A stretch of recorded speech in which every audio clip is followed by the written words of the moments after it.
En espérant que tout passe bien. Alors, je me vois un tout petit réglage de démarrage.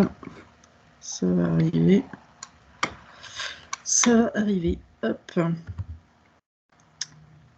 Alors, je jongle entre plusieurs fenêtres. J'arrive. Toc. Ok. On est bon. Alors bonjour, du coup cette session de format flash, on va voir ensemble quelques outils pour créer des quiz tout simplement. Vous verrez qu'il y a deux types d'outils. Il y a ceux qui nécessitent plutôt d'avoir un animateur pour animer tout simplement le quiz, et il y a d'autres types d'outils qui permettent de mettre en place des quiz qui sont utilisables de manière autonome. On verra aussi quelques idées pour avoir des questions, créer des questions. J'essaie de vous lancer des pistes aussi pour faciliter un petit peu la réalisation de quiz. Évidemment, c'est une sélection réduite d'outils parce que le temps est contraint. Il y a beaucoup d'outils qui existent sur le marché, mais j'ai essayé de faire un petit tri. Déjà d'avoir des outils qui soient en français, gratuit et avec une utilisation avec pas trop de limites ou des limites qui soient pas trop contraignants, voire pas de limites du tout. Petit point culture orthographe, quiz ne prend qu'un seul Z, donc si au moins vous pouvez faire attention à ça, ça sera bien. C'est bon à savoir, mais il n'y a pas de Z à quiz. Du coup, on démarre. Hop. Pourquoi créer des quiz déjà? En fait, on peut l'utiliser dans plusieurs cadres. Ça peut être déjà pour mettre en place une animation dans sa bibliothèque. Donc, soit sur un temps dédié, ça se fait, des quiz musicaux, quiz littéraires. On peut envisager pas mal de choses. Donc, un temps dédié parce qu'on a envie de mettre en place une animation dans sa bibliothèque. Mais ça peut être aussi sous forme de dispositif autonome qu'on va pouvoir mettre à disposition dans ses locaux ou alors qu'on va pouvoir diffuser sur son site web, sa page Facebook, enfin avoir de la matière comme ça pour alimenter en ligne. Évidemment, l'idée de faire du quiz, c'est le jeu, c'est pour jouer, c'est ludique, c'est sympa. L'idée, c'est aussi de faire des liens avec ses collections, éventuellement avec sa programmation culturelle. L'idée, voilà, c'est quand même bien de lier ça. Ça peut être du jeu pour du jeu, mais c'est bien de faire un lien quand même avec les collections ou les animations qui sont déjà programmées dans sa bibliothèque. Évidemment, on peut aussi s'en servir de plein de manières différentes, par exemple pour faire découvrir sa bibliothèque, ses services, son fonctionnement, des choses que vous voulez mettre en avant. Finalement, le quiz, on peut en faire sur tous les sujets. La seule limite, c'est un petit peu votre imagination. Et pour les bibliothécaires qui peuvent aussi être formateurs finalement, les quiz, c'est des outils qu'on utilise à différents moments pour ludifier un petit peu la formation, que ce soit pour des temps d'évaluation des acquis, pour des temps en fin de formation. Enfin voilà, c'est des choses aussi, c'est des outils aussi qui peuvent être utilisés dans le cadre d'animation de formation. C'est assez pratique et ça met une ambiance un petit peu sympa, voilà, ludique et sérieux. Premier outil, on va commencer avec les quiz à animer, où là, du coup, on a plutôt besoin d'avoir un animateur pour mener le jeu, finalement. Le premier que vous connaissez sûrement déjà, c'est Kahoot. N'hésitez pas à mettre dans les commentaires si vous connaissez déjà l'outil ou pas. Kahoot, alors, il s'utilise de plusieurs manières. Les joueurs peuvent rejoindre un quiz Kahoot soit en passant par l'ordinateur. Là, on se rend sur l'adresse kahoot.it et ils auront un code PIN que vous leur donnerez à rentrer pour pouvoir accéder au quiz. Alors, je parle bien de cette adresse kahoot.it pour les joueurs parce que si vous cherchez Kahoot sur Internet, vous allez tomber sur plusieurs adresses. Il y a une autre adresse qui sert, elle, pour créer les quiz, c'est kahoot.com. et avec le /fr pour avoir l'outil en français. C'est quand même plus sympa, en anglais, sinon ça peut être un peu compliqué. Okay.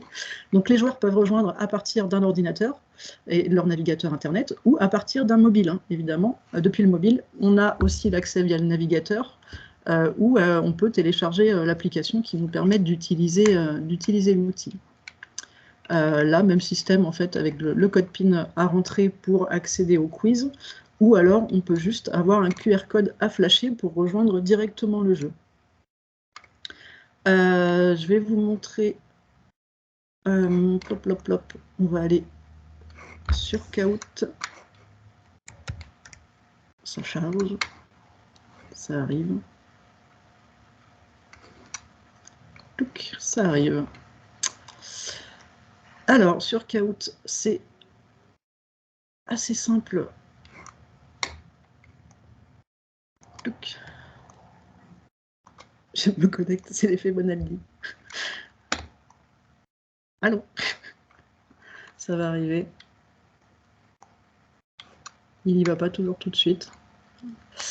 Alors sur Kahoot, évidemment, comme il y a une partie gratuite avec des contraintes. Donc quand vous créez un compte dessus, il faut veiller, vous allez choisir un type de compte. Et si vous voulez être le plus souple, enfin avoir accès à davantage de quiz possibles, l'idée c'est de se créer un compte enseignant et de dire que vous faites partie d'une école. Si vous faites un compte en tant que particulier ou professionnel, vous allez pouvoir avoir des quiz où vous allez seulement pouvoir faire jouer 10 personnes. Le fait de se créer un compte enseignant-école, là, vous allez pouvoir monter jusqu'à 40 joueurs. Donc, la jauge est un peu plus conséquente, c'est un peu plus sympa. Alors, je vous montre rapidement comment on crée un quiz et je vous proposerai ensuite qu'on en teste un. Donc, on avait un bouton créer, tout simplement. Alors, le réseau est un peu laborieux. Alors, on vous propose des modèles de quiz. Pareil, hein, les limites du gratuit, il y a pas mal de choses auxquelles on n'a pas droit. Donc, l'idée, c'est de créer un nouveau Kahoot tout vide.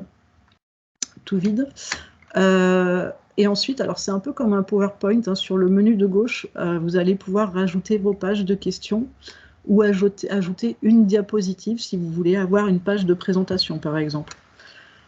Le fonctionnement, il est assez simple. On écrit sa question, le titre de sa question. On peut, si on veut, ajouter une image pour illustrer sa question. Alors, une image de base, Kahoot propose d'aller piocher dans une base d'images libres qui s'appelle Unsplash. Donc, vous avez le moteur de recherche, ou alors vous pouvez faire défiler un petit peu les images qui sont disponibles. Donc, vous pouvez utiliser ces images-là. Vous pouvez aussi ajouter des GIFs, si vous voulez, des GIFs. Ou également ajouter une vidéo en allant piocher sur YouTube ou sur Vimeo. L'audio, alors ça, on ne l'utilisera pas parce que c'est pour la version... Le réseau rame beaucoup. Les aléas du direct, c'est pas grave. Et on peut aussi éventuellement rajouter sa propre image. Hein. Si on a nos propres visuels qu'on veut utiliser, on peut très bien les utiliser. Là, vous voyez, pour la version audio, donc on peut écrire du texte qui sera prononcé, mais on voit partout où vous voyez la petite étoile, hein, lecture à voix haute, fonctionnalité Kahoot+. Donc il y a plein d'éléments comme ça où ça nécessite une version premium payante. Mais en version gratuite, on a largement de quoi faire. Je vais prendre une image au hasard. En version gratuite, on a déjà largement de quoi faire. Donc, ma première question, je vais pouvoir ensuite choisir combien de propositions de réponses je veux mettre. Donc là, j'ai 4 cases. Je peux en mettre 2, mais je peux en mettre 3, ou je peux en mettre 4. Donc, désolé, on va aller vite, donc je ne vais pas être très créative. On va mettre, par exemple, je vais en mettre 3. Hop. On peut en mettre 3. Voilà. Donc, je remplis mes réponses. Et je n'oublie pas de cocher quelle est la bonne réponse. On va dire que c'est celle-là. Hop. Je coche la bonne réponse. Parce qu'évidemment, quand les gens testeront le quiz, l'idée, c'est que l'outil puisse dire si la réponse, elle est juste ou pas. Donc là, on a ce quiz avec ce type de questions basiques. On a un autre mode de question aussi qui est possible et utilisable dans la version gratuite, c'est le mode vrai-faux. Là, si je bascule, hop, le mode vrai-faux, là, vous ne pouvez pas changer les intitulés. Hein. On est sur un autre type de question très simple. Idem, on coche la bonne réponse. Et pour chaque question, vous allez pouvoir définir aussi un temps de réponse. À la fin de ce temps, finalement, la question va se clore automatiquement. Donc là, on est sur Kahoot. Ce qui est sympa, c'est qu'on est sur des types de quiz où justement, il va falloir aller le plus vite possible. Et on peut aussi choisir si on veut attribuer des points ou pas de points. Donc la dynamique ludique est vraiment sympa. Mais vous voyez que dans les types de questions, hein, finalement, il n'y a que les deux premières questions qui sont gratuites. Hein. Les autres, on voit les petites étoiles. Là, on est sur une offre payante. Mais en général, les deux premières suffisent amplement. Donc, si j'ai fini ma première question, sur le menu gauche, je peux ajouter une deuxième question. Je choisis mon type de question et je continue comme ça. Et je crée mon quiz pas à pas. Alors, l'image de fond n'est pas folle. Vous pouvez évidemment changer le thème si vous avez envie. Tac. Alors, dans les thèmes gratuits, il n'y en a pas beaucoup. Mais bon, ça peut faire l'affaire aussi. Pareil, hein, petites étoiles en dessous, tous ceux qui sont un peu plus sympas sont payants. Hein, c'est la problématique de Kahoot et les limites du gratuit. Mais ça peut faire l'affaire quand même. Quand vous voulez vérifier votre quiz avant publication, vous avez un bouton aussi pour prévisualiser ce que ça donnera à l'écran. Là, j'ai pas mis de question, donc forcément, ça coince. Mais vous avez ce bouton prévisualiser. Et quand vous avez terminé votre quiz, finalement, vous l'enregistrez. Alors, j'ai pas mis la question. Hop, je vais enlever. Donc, les questions, on peut les mettre dans l'ordre qu'on veut. Et s'il y en a une qu'on veut supprimer, on a la petite corbeille aussi. Je vais l'enlever parce que, hop, je ne l'avais pas fini. Voilà. Donc, j'ai juste ma première question que je prévisualise. OK. Une fois que vous avez fini votre quiz, vous l'enregistrez, vous lui donnez un titre, une description si vous voulez. C'est pas obligé. Hop, et voilà. Une fois que c'est terminé, vous pouvez avoir un lien que vous allez partager aux gens, où vous pouvez commencer un quiz directement. Donc à chaque fois, on a plusieurs possibilités. Et une fois que votre quiz est créé, du coup, il rejoint votre bibliothèque de quiz. Et là, je ne pense pas qu'il y ait de limite, en fait. Vous pouvez en créer un peu comme vous voulez. Et une fois que vous voulez utiliser un quiz, vous allez pouvoir lancer une session. Donc là, j'ai le bouton « Commencer » où je vais pouvoir lancer le Kahoot en direct. Éventuellement, s'il y a des erreurs, s'il y a des choses à corriger, on a toujours le bouton pour modifier le quiz. C'est assez pratique. Alors, du coup, ce que je vous propose, si vous avez... Hop, je vais vous mettre... Hop, les petits... Alors, on va faire un petit test avec un premier quiz.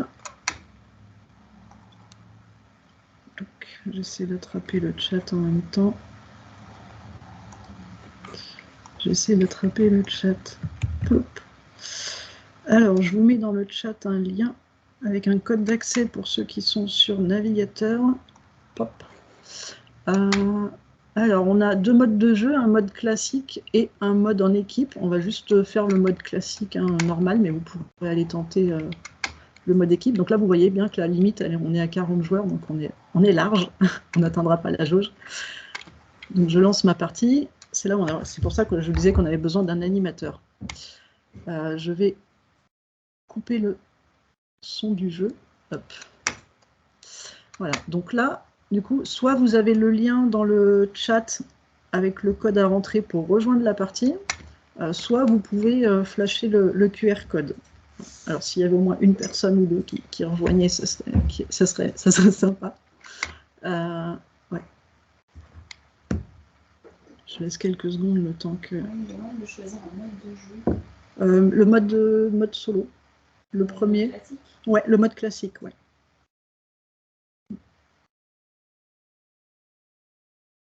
Voilà. Je vois que ça pop derrière, donc... Hop. Ok. On a un petit cadenas si on veut verrouiller pour être sûr que personne ne rejoigne le jeu, mais là on a déjà 2 personnes. Allez, on y va.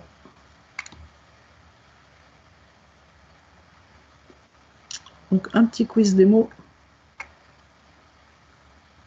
sur les films policiers. Donc du coup, ça c'est ma première diapositive. Hein. Je vous ai dit tout à l'heure qu'on pouvait créer une diapositive neutre, sans question, hein, comme ça, qui sert de première page. Hop, je lance le quiz. Donc on a la question qui s'affiche. Et normalement, donc, sur mobile ou sur l'ordinateur, on a les propositions de réponses et il suffit de sélectionner la bonne réponse. Donc sur le côté gauche, on voit qu'on a le temps qui défile. Je l'ai mis, ouais, j'ai dû mettre 15 secondes. Et je vois aussi le nombre de réponses qu'il y a déjà eu. Voilà. Donc là, une personne a choisi les infiltrés en réponse et Gangs of New York pour une autre personne. Donc une personne s'est trompée et une personne a réussi. Hop, on peut afficher le média si on veut revenir sur l'image qu'on avait mis en avant, ou la vidéo, hein, évidemment. Et on choisit ensuite de passer à la question suivante. Le tableau des scores, c'est toujours le truc un petit peu rigolo qui passe bien. Donc du coup, on sait que c'est Hélène qui a eu la bonne réponse. Bravo Hélène. Donc à chaque question, voilà, c'est un peu le truc sympa, on va avoir comme ça le tableau des scores pour voir où est-ce que chacun en est. Les questions ne sont pas évidentes, hein, je vous avoue que même moi, en refaisant le quiz, je me plante parfois. Dans quel film policier réalisé par David Fincher, 2 enquêteurs traquent un tueur en série du nom de John Doe? Hit, Seven, Usual Suspect ou LA Confidential? Je ne sais plus. Alors après, il faut aimer le cinéma. Hein, là, j'avoue que ça a été un peu compliqué. Il y a des questions plus simples, mais celle-là, ouais. Hop. Hop, tableau des scores. Ah, petite remontée de Benjamin, je suppose. Ouais. Alors, le nombre de points attribués est relatif aussi au temps de réponse. Plus vous répondez vite, plus vous allez avoir de points. Ah, là, ça a l'air d'être évident. Ok. On a un duel serré, là. On a un petit duel serré. Il doit rester encore une ou deux questions. Ouais, 2 questions. Haha. Question sur Sherlock Holmes. Donc là, je vous disais le lien avec les collections aussi, hein, évidemment, si vous avez du Conan Doyle en livre ou de Sherlock Holmes en vidéo, c'est l'occasion aussi d'en parler. C'est partagé. Et il y avait un petit piège. Je vous explique pas le détail, mais il y avait un petit piège entre le film et la série. Il y a une petite confusion d'acteurs. Donc voilà, et puis une petite diapositive de fin, vous pouvez mettre aussi un petit gif, une image, fin du texte, quelque chose, voilà. Et on arrive, hop, au podium final. Voilà, donc Kahoot est assez sympa parce que du coup on a vraiment ce côté coloré, un peu enfantin, hein, ça c'est sûr, au niveau de l'esthétique, mais ça fait toujours son petit effet, et bravo Hélène, hein, qui est en tête. C'est... Ouais. Donc voilà, une petite démo très rapide de Kahoot. Mais du coup, c'est vrai qu'on est sur un outil qui est assez pratique, avec, vous l'avez vu, pas mal de limites quand même, hein, les fonds d'écran, les types de questions possibles. Voilà, mais finalement, c'est quand même pas mal utilisé en bibliothèque. Ça peut faire l'affaire. Par exemple, je sais que Saint-Cyr-sur-Loire l'a utilisé pour un quiz orienté fantastique, hein, dans le cadre d'une programmation culturelle, avec des questions orientées littérature, hein, en lien aussi évidemment avec leur collection. Je vous ai mis aussi deux autres bibliothèques qui l'ont mis en place. Une qui est allée assez loin. Je vois qu'il y a du monde qui nous rejoint en cours de route. Donc c'était pendant le confinement en fait, où ils ont créé des quiz Et ils ont gardé ces quiz à disposition des gens aussi. Donc l'idée, c'est que les usagers, ou même les non-usagers, en famille ou entre amis, peuvent jouer eux-mêmes à des quiz que la médiathèque de Saint-Hilaire-de-Riez a préparé. Donc on a plein de thématiques, hein, ça va de la littérature jeunesse au dessin animé, à la BD, au polar, aux vacances, au James Bond, Star Wars, enfin il y a de tout. Et voilà, du moment que dans l'équipe, il y a quelqu'un qui fait l'animateur. Ouais, non. On peut le faire sans animateur. Non, justement, il faut un animateur. Mais là, par exemple, on va tester un que j'ai pas testé. En fait, du moment qu'on a quelqu'un qui prend le rôle d'animateur, en fait, il va. Non, ils sont autonomes, je crois, parce que tu me mets un doute.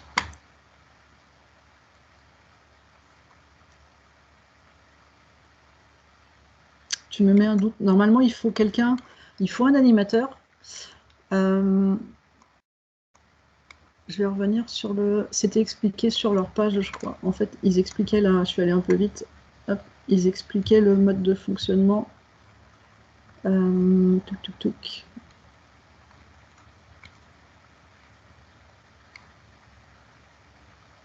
Voilà, ils le mettent, une fois que tout le monde a rejoint, il y a un des joueurs qui prend le rôle de maître du jeu et qui va faire défiler les questions sur l'ordinateur. Parce qu'il faut quand même pouvoir cliquer sur suivant. Donc malheureusement, il y a quelqu'un qui doit s'y coller. Mais comme il y a plusieurs quiz, ça peut être sympa peut-être de le faire à tour de rôle. Hein. Mais donc il y a bien quelqu'un qui doit prendre ce rôle d'animateur pour faire passer les questions. Voilà, donc ça c'est à tester. Alors je vous en avais mis un autre, mais hop.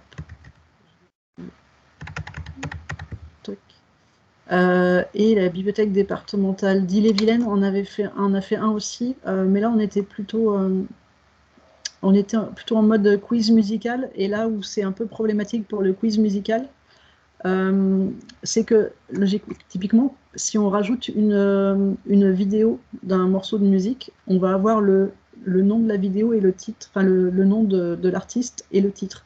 Du coup, c'est un petit peu embêtant. Donc l'idée, c'est de juste faire un quiz avec les questions et les propositions de réponse, tout simplement, hein, qui interprète cette chanson. Et puis d'avoir en parallèle, sur un autre appareil, d'avoir sa sélection de musique à diffuser. On peut l'utiliser dans le cadre de quiz musical, mais du coup, c'est un peu plus contraignant. On garde juste du côté de Kahoot la question et les propositions de réponse. Mais du coup, voilà, ça peut vous donner aussi des billes, des pistes de petites choses à mettre en place, mais en pensant, voilà, les petites subtilités de la vidéo. Donc Kahoot, c'est sympa, c'est assez limité, hein, vous l'avez vu, il y a des petites contraintes, même si c'est assez coloré. Je voulais vous parler d'un autre outil dans le même genre, qui est un peu plus propre. Je ne sais pas si vous connaissez La Digitale, c'est fait par des enseignants. Et du coup, on est sur un outil qui est gratuit, sans limite, sans démarche commerciale. On est sur un truc, on va dire sur un équivalent de Kahoot, mais de manière un petit peu plus propre, même si ça va pas forcément aussi loin. L'intérêt de cet outil, donc ça s'appelle, donc La Digitale, c'est l'éditeur d'outils. Il propose plein d'outils, et parmi les outils qu'il propose, il y en a un qui s'appelle Digistorm, qui permet de créer plusieurs choses, hein, des nuages de mots, des sondages, des brainstorming, et aussi des questionnaires, plutôt des quiz.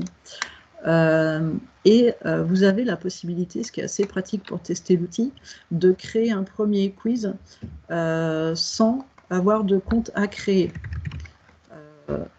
Alors, je vais quand même lui donner un nom propre.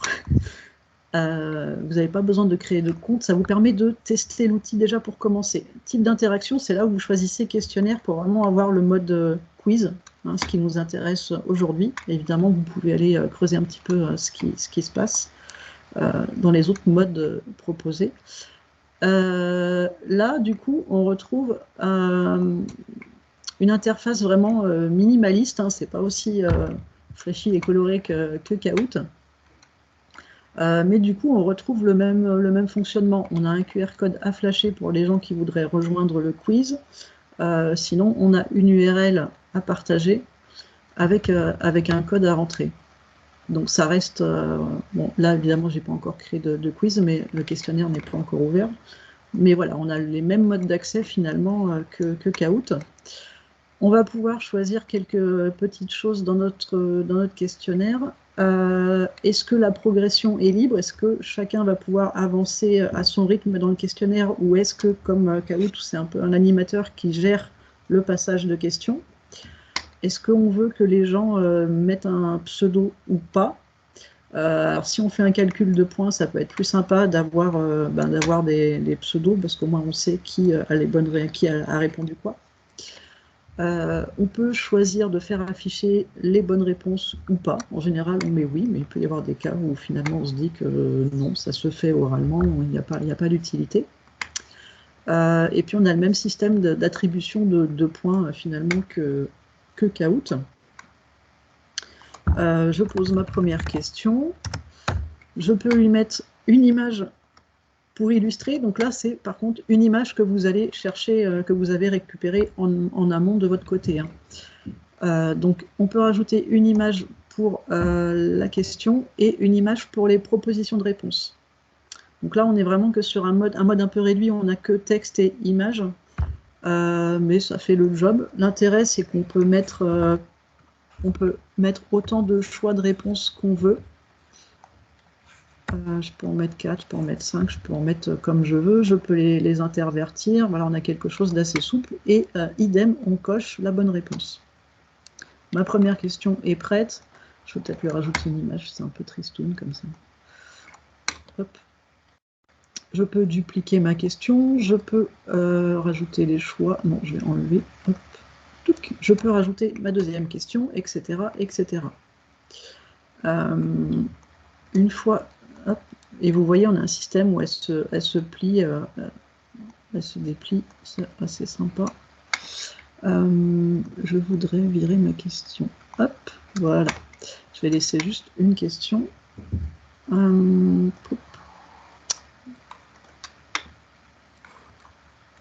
Alors, on va faire un petit peu la même chose. Je voudrais revenir... attendez, je me suis perdue. Il me manque un bouton. Non. Toc, toc, toc. Je voudrais revenir. Attendez, je vais revenir. Je vais vous faire tester en direct. Vous avez vu un petit peu le principe. Alors, il y a moins de... C'est plus minimaliste, mais ça fait le job, c'est propre. Et ce que j'aime bien, c'est qu'il n'y a pas ce côté... on essaie de vous vendre une version premium à tout prix. On vous laisse miroiter plein de fonctionnalités qui vous brident. Alors, c'est là où, normalement, il faut que je vous switch l'écran, sinon vous voyez les réponses, c'est pas drôle. Alors là, ça va être pareil. On a un lien que je vais vous communiquer. Alors, soit un lien direct, toc, soit toc, toc, toc, toc. Attends, je vais lancer. Hop, je jongle entre les fenêtres. Hop. Alors, du coup, pareil, je vous ai mis le lien dans le chat, ou sinon, vous avez le QR code à flasher.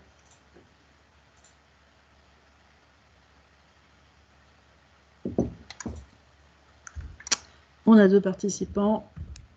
Quelques secondes pour éventuellement un dernier ou une dernière. OK. Bon, on va y aller. Alors, on en a 3. On y va. On démarre le questionnaire. Donc pareil, là j'ai juste mis une petite page, une petite vignette de présentation en début de quiz. Alors c'est vrai que l'affichage sur mobile est peut-être un peu plus sympa. Donc là, ce que vous voyez, là j'ai le nombre de personnes qui ont répondu. Je peux masquer, là on voit combien de personnes ont répondu quoi.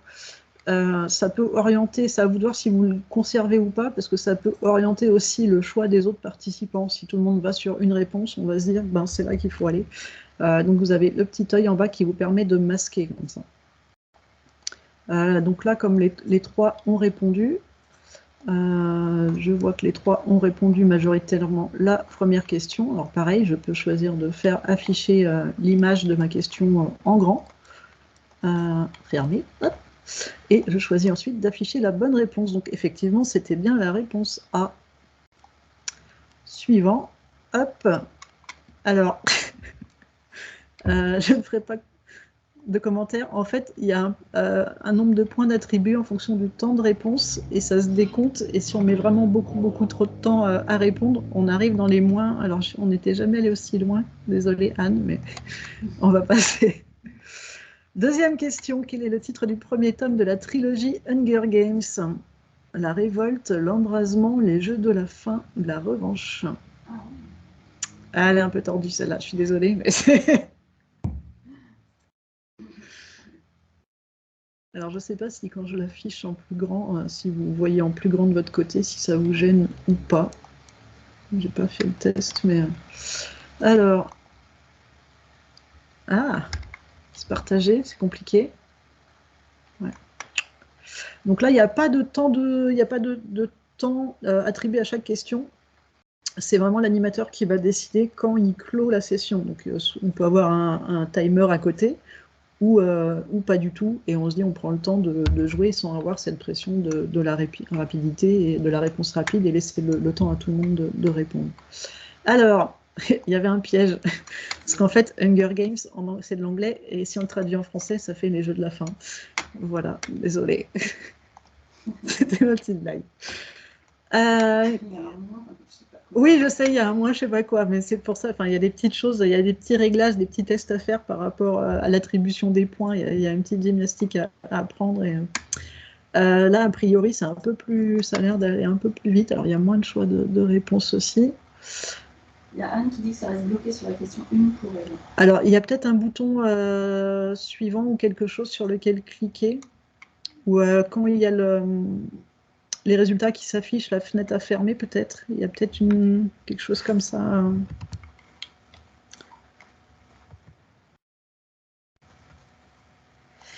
Normalement, ouais. Alors, ouais, normalement ça passe. Alors ça passe quand je passe à la suivante, ça passe aussi pour les autres. À moins qu'il y ait quelque chose à fermer sur le téléphone ou un petit couac de réseau, mais normalement les questions s'enchaînent. Quand je les passe, les questions s'enchaînent. Alors là, c'est assez facile. Hein. On peut évidemment faire...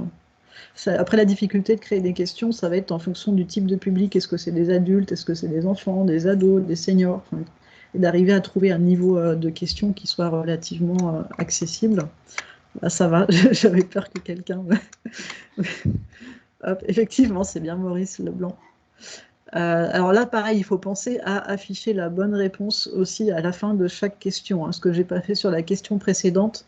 Donc, on a une interface minimaliste qui est propre, qui est intéressante. Après, voilà, il y a une petite gymnastique par rapport au réglage des points, par rapport au fait d'afficher la réponse à chaque fin de question. Voilà, ça peut être des petites contraintes.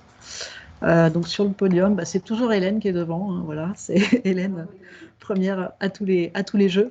Et j'ai le tableau des résultats aussi où je peux voir qui a répondu quoi, qui a répondu bon ou pas bon à quelle question. Voilà, donc on est sur un autre type d'outil qui est assez sympa, je trouve. Il y a Hélène qui se pose la question du niveau des questions. Ah ben le niveau des questions, ça c'est la problématique. Là, on est sur un niveau, enfin là, on est ado, mais après, évidemment, c'est quand vous connaissez un peu vos publics. Le premier quiz sur les films de cinéma, par exemple, là, on était sur des questions plutôt pour un public ardu, un public adulte et quand même un peu cinéphile, quoi. C'est à vous de voir quel est le niveau de questions que vous voulez poser par rapport à votre public. Mais c'est comme quand vous faites des acquisitions, finalement, bah, vous pensez aussi à votre public. Tel document est plutôt adapté pour tel type de public. Ouais, c'est... je vous en reparlerai un petit peu à la fin. Donc là, voilà, on était sur 2 types d'outils qui sont plutôt des quiz animés. Un autre type d'outils aussi, alors là, désolé, vous allez moins jouer, hein, ça va être moins sympa pour vous. Il y en a un que je trouve intéressant aussi, pareil, fait par des enseignants. Ça s'appelle Learning Apps. Je ne sais pas si vous en avez déjà entendu parler. Alors ne vous fiez pas au nom en anglais, hein, l'outil est en français. Il est intéressant parce que on va pouvoir avoir le mode de fonctionnement classique du quiz, mais on va pouvoir avoir d'autres petites choses aussi. Sur la page d'accueil, vous avez des infos sur un tutoriel, qu'est-ce que Learning Apps, hein, pour voir un petit peu à quoi s'attendre. Vous pouvez aussi aller regarder du côté de la rubrique Découvrir des applis. Alors, on voit que, comme c'est fait par des enseignants, à la base, c'est plutôt fait pour un environnement scolaire, mais finalement, ça peut être détourné pour plein d'autres choses. On va prendre, je sais pas, est-ce qu'on pourrait prendre... Alors, on a le quiz classique avec... Alors, celui-là, il a 2 étoiles, on va peut-être pas aller dessus. Non, on va pas aller dessus. Là, l'intérêt, on peut ajouter du texte, des images, des vidéos, du son. J'en avais trouvé un sympa, mais je ne le revois pas. Et on peut avoir des petites choses comme ça. Donc, on va écouter un audio.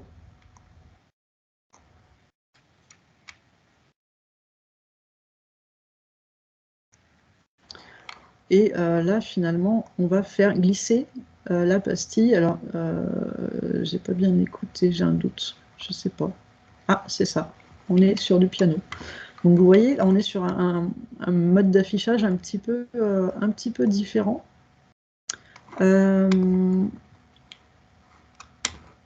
J'en avais testé d'autres hier, je ne les retrouve pas.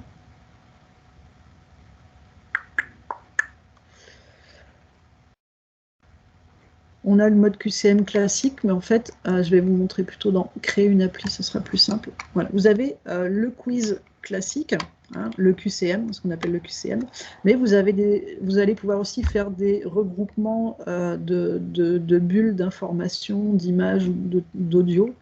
Vous allez pouvoir classer sur une frise chronologique. Vous avez des textes à trous aussi, placer des éléments à certains endroits d'une image. Classé par paire. Donc voilà, on a pas mal de petites choses. Alors ça va au-delà du quiz, hein, évidemment, il y a d'autres modes de ludicité, mais là voilà, on est un peu plus souple dans ce qu'on veut faire comme type de quiz, donc je trouve ça assez intéressant. Et pour chaque proposition, ils vous mettent des exemples, comme ça vous avez déjà une idée de à quoi ça ressemble. Là, donc par exemple, là on a des audios, donc il faudra, je suppose, agréger les audios, donc là c'est pas bon, à la bonne image. Alors là j'ai pris un truc complètement au hasard. Là pareil, donc ça vous permet de voir un peu le mode de fonctionnement. Là c'était le classement par paire. Là on retrouve ce qu'on a eu tout à l'heure, hein. Il faut le placer au bon endroit. L'ordre chronologique, etc. Donc, ça, c'est le côté intéressant. Donc, vous pouvez faire afficher à chaque fois une consigne en début de quiz. Et puis ensuite, en fonction de ce que vous avez choisi. Donc là, vous voyez qu'il y a beaucoup trop de texte. Là, le quiz n'est pas hyper pertinent, celui-là. Pour des images, ça peut être sympa. Et vous pouvez évidemment réutiliser les modèles existants aussi, hein. Ça, c'est l'intérêt de cet outil, on va dire, communautaire, c'est que s'il y en a un qui vous intéresse, si la personne vous a autorisé à le réutiliser, vous allez pouvoir créer une application similaire, vous allez reprendre la même base et ensuite pouvoir l'adapter si vous avez envie. Et du coup, pour chaque quiz, en fait, on a plusieurs modes d'accès. On a un lien à partager. Donc, c'est pour ça que je disais quiz autonome, parce que là, du coup, vous allez pouvoir le mettre sur votre page Facebook, sur votre site web, etc. On peut même l'encapsuler, l'intégrer directement. On a le code d'intégration, l'intégrer à un site web ou à un blog. Et puis, on a aussi le système de QR code, toujours, hein, pour rejoindre. Je me permets de te dire, il reste, Ouais. on a dépassé bien largement. Ouais. Là, je voulais juste vous montrer un petit peu l'outil, hein, pour créer. Je vous mettrai un lien de quiz rapide dans la description de la vidéo qu'on mettra en ligne. Comme ça, vous pourrez voir un exemple de quiz que j'avais fait. Mais voilà, là, c'est un outil pareil qui n'est pas forcément très connu, mais qui est intéressant à creuser. Un autre outil qui est hyper intéressant, c'est Genially. Alors Genially, c'est un peu comme Kahoot, je pense. Vous l'avez peut-être déjà essayé d'une manière ou d'une autre, hein. Donc là, c'est un outil qui ressemble un petit peu, on va dire, graphiquement, c'est aussi visuel et aussi. Si vous utilisez déjà Canva, par exemple, pour créer des supports de com, on a une interface qui ressemble un petit peu. Donc là, je vous montre un exemple du coup créé par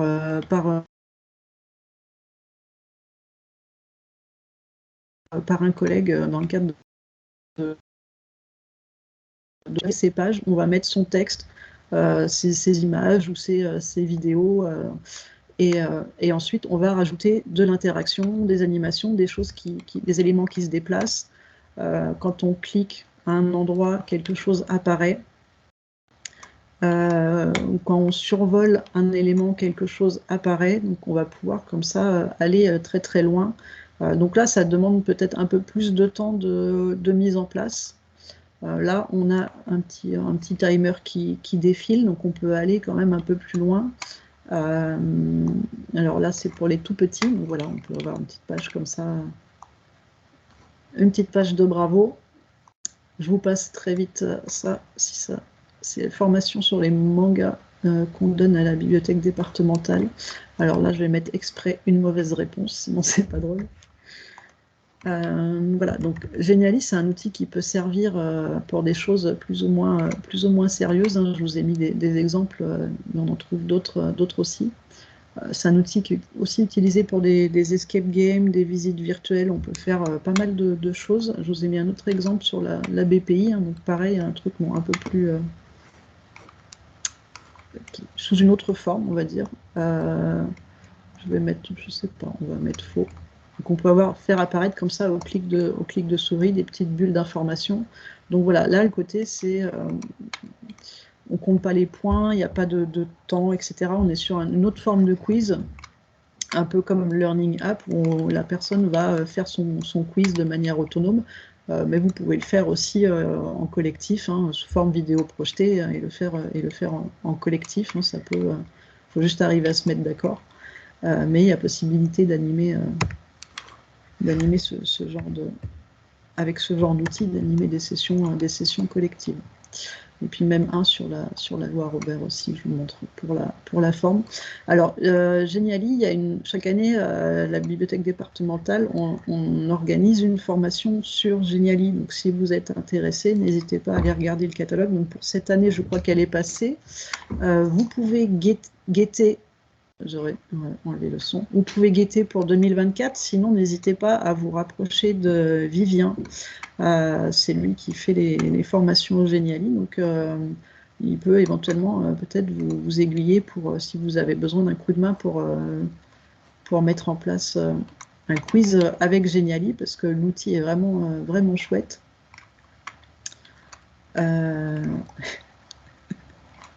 Donc voilà, on peut comme ça créer des petites animations assez sympas, donc sur le principe du PowerPoint où on va rajouter ces pages et créer des liens entre les cases.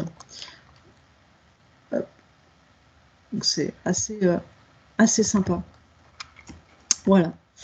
Dernier outil auquel on ne pense pas, en fait, idem, hein, toujours la bibliothèque départementale, on a des cartes électroniques, hein, des touchboards. Donc là, on sort d'un outil purement en ligne, mais ça reste quand même un outil numérique. Donc c'est une petite carte électronique dans laquelle on va pouvoir ajouter 12 pistes audio. Ça peut être de la musique, ça peut être de la voix enregistrée. Et finalement, vous allez pouvoir créer des quiz comme ça sur différentes thématiques, hein, tout ce qui vous passe par la tête. Hein. Pareil, il n'y a pas de limite, on a juste un outil qui va vous permettre de diffuser du son. Et à cet outil, finalement, à cette carte électronique, on va avoir un affichage sous forme d'affiches ou de cartons illustrés, hein, finalement, où ça peut être une boîte, ça peut prendre un peu la forme qu'on veut. Mais l'idée, c'est d'avoir du matériel, du matériel conducteur d'électricité. Donc là, on l'utilise souvent avec des attaches parisiennes. Donc comme on peut mettre jusqu'à 12 pistes audio, pardon, du coup, je vais rajouter 12 attaches parisiennes à mon image. Et l'idée, c'est que en appuyant sur un bouton, ça va déclencher la lecture de la piste audio qui est sur la carte. Donc, on peut avoir, en appuyant sur ce bouton, une musique qui se déclenche, ou une question qui se déclenche, et puis on va avoir à côté des petites fiches avec des propositions de réponses pour nous aiguiller. Au dos des fiches, on met quand même la réponse. Hein. Donc là, on est voilà, sur un dispositif autonome, mais qu'on utilise sur plein de thématiques. Hein. On en a déjà beaucoup qui sont créés sur la thématique du chocolat, sur l'amour, les vacances, sur l'alimentation, sur les oiseaux, sur le thème de l'eau aussi. Et puis là, pour ici, on en parlait, on en a sur le thème de l'astronomie, du coup, on en a 2 qui sont vraiment dédiés à l'astronomie. Le premier où on va écouter la question pour plutôt tester ses connaissances en astronomie. Et puis le deuxième qui est plutôt orienté vidéo, où on va pouvoir écouter une musique et essayer de retrouver à quel film la musique appartient. Donc là, idem, si ça vous intéresse et si vous n'en avez jamais mis en place, là, vous pouvez faire appel du coup à Gwenaëlle qui peut vous accompagner, vous former pour apprendre à utiliser ce matériel, ou alors vous pouvez juste emprunter un des dispositifs qu'on a déjà de créer, hein, qui sont prêts à l'emploi. Et c'est un truc, voilà, c'est un outil qui est assez sympa pour avoir quelque chose de visuel dans sa bibliothèque à utiliser de manière autonome. Voilà. Petit mot pour la fin. Je vous ai mis d'autres outils aussi qui pourraient être intéressants pour créer des quiz, hein, mais évidemment qu'on n'a pas le temps d'explorer. Mais si ça vous intéresse, vous avez d'autres pistes à creuser si vous voulez aller plus loin dans la question des quiz. Et pour conclure, 2 petites choses pour trouver des idées de questions. Alors je pense à Babelio, où il y a une rubrique dédiée pour les quiz. On est sur des quiz littéraires, hein, faits par la communauté, hein, par des lecteurs lambda, par des libraires, hein, peut-être par des bibliothécaires aussi. Hein. Vous pouvez créer vos quiz sur Babelio et les partager avec la communauté. Mais il y en a des milliers, donc vous pouvez déjà avoir des exemples de questions. Ça peut être pratique si vous ne savez pas trop par quoi démarrer. Et dernière piste aussi, parce que finalement ça vaut pas mal le coup. Les 2 premiers quiz que vous avez testés, c'est pas moi qui ai créé les questions en fait, c'est ChatGPT. Vous pouvez vous créer un compte gratuitement dessus. Et là, typiquement, mais je lui ai posé des questions. Je lui ai demandé de me créer un quiz de 5 questions sur la littérature pour les adolescents. Et c'est lui qui m'a proposé une série de questions et j'ai choisi les questions qui me paraissaient le plus pertinent. Pour le cinéma, pareil, je lui ai demandé des questions pour un public adulte sur le cinéma. Et voilà, donc, ça peut, quand on ne sait pas par où démarrer, etc., qu'on n'est pas forcément très calé sur un domaine, finalement, ça fonctionne pas mal. Ça ne vous empêche pas, comme pour tout quiz, évidemment, que vous piochez des éléments chez les uns, chez Babelio ou n'importe où. Si vous piochez des questions déjà prêtes, ça ne vous empêche pas d'aller vérifier quand même les réponses pour être sûr que ça soit ça. Mais voilà, on est sur une autre possibilité pour trouver pour trouver des questions. Il ne faut pas hésiter, un ChatGPT ne mord pas, donc n'hésitez pas à aller tester par curiosité. Voilà. C'est tout pour moi. Du coup, on a... Hop. Eh ben, merci Alice. C'était super riche. On a beaucoup d'outils maintenant pour se lancer. Ça donne envie de s'y mettre. Donc, merci à tous d'avoir suivi ce nouveau rendez-vous format flash. Si vous n'avez pas vu le début, si vous avez manqué des morceaux, si vous voulez tout simplement revoir la vidéo et puis voir un petit peu plus en détail tout ce que nous a dit Alice, vous pourrez retrouver l'enregistrement de cette vidéo d'ici quelques jours sur la chaîne YouTube de la bibliothèque départementale Indre-et-Loire. Et puis on se retrouve pour un prochain rendez-vous le 4 juillet, toujours avec Alice, qui nous expliquera comment trouver des images libres de droit et illustrer ainsi vos quiz. Voilà. Alors Hélène demande s'il est possible de retrouver le support. Tout à fait, en fait, on va vous mettre donc la vidéo avec le diaporama et avec les liens aussi de tous les sites dont Alice a parlé dans la descriptive de la vidéo de la chaîne YouTube. Eh bien, écoutez, merci encore pour votre participation et d'ici le 4 juillet, portez-vous bien. À bientôt.